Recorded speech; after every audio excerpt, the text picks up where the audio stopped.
Dahulu ketika Nabi Muhammad SAW lahir, jadilah beliau seorang yatim piatu, fakir miskin, tidak pernah sekolah, tidak bisa menulis, apalagi membaca. Tentu saja beliau tidak dianggap oleh para kaum cendekiawan dan para pembisar-pembisar Mesir. Beliau sangat dianggap remeh. Kini di akhir zaman kita ini, tiba-tiba dikejutkan munculnya seorang yang bernama Muhammad Qasim bin Abdul Karim. Dengan nasab, ibu bapaknya adalah Hasan dan Hussein.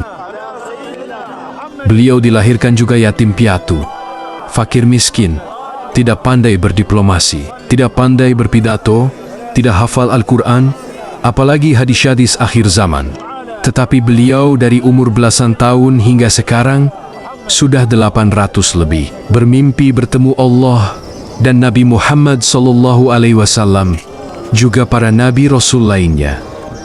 Kini setelah ada perintah agar Muhammad Qasim menyebarkan mimpi-mimpinya, maka para ulama cendekiawan Muslim, para profesor, doktor, insinyur, doktorandus, al-mukarram, para kiai haji, hampir semuanya menolak, bahkan mentertawakannya. Dari semua mimpi-mimpi itu, hampir tidak ada yang meleset. Semua benar-benar terjadi dan beruntun. Pesan terpenting dari Allah dan Rasul-Nya adalah kita diperintahkan untuk menghindarkan syirik kecil, syirik besar, maupun syirik modern. Dan umat Islam tidak boleh terpecah belah menjadi banyak golongan.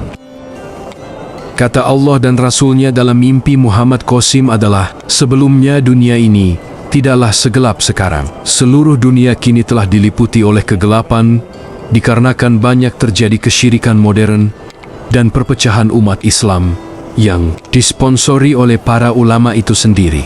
Kata Allah dalam mimpinya, dan janganlah kalian menyangka bahwa perbuatan dosa syirik itu aku ampuni. Tidak, aku tidak akan mengampuni. Sedangkan perbuatan dosa apapun selain itu masih bisa aku ampuni. Lalu apa yang dimaksud dengan syirik modern?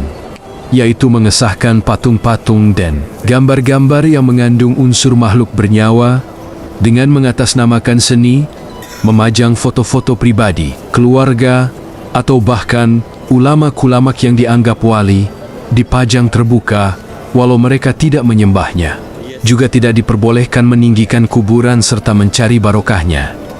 Sebenarnya berdoa di kuburan diperbolehkan, tetapi tidak untuk melebih-lebihkannya. Dan hanya mengingat kematian adalah disunatkan.